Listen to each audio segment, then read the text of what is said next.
خواتین کی تعلیم کسی بھی معاشرے کی ترقی کے لیے ضروری ہے۔ تعلیم حاصل کرنا خواتین کا بنیادی انسانی حق ہے۔ تعلیم یافتہ خواتین اپنی اور اپنے خاندان کی بہتر دیکھ بھال کر سکتی ہیں۔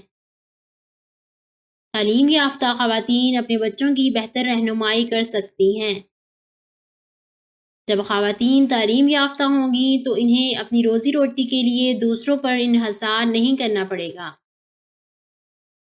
سب سے اہم بات یہ ہے کہ تعلیم یافتہ خواتین سماجی مسائل جیسے بدعنوانی، بچوں کی شادی، گھریلو زیادتی میں کمی کا باعث بن سکتی ہیں۔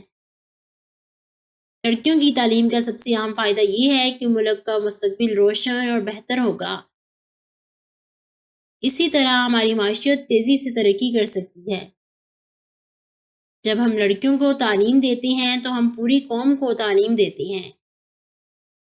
اس لیے خواتین کی تعلیم پر زیادہ توجہ دینے کی ضرورت ہے۔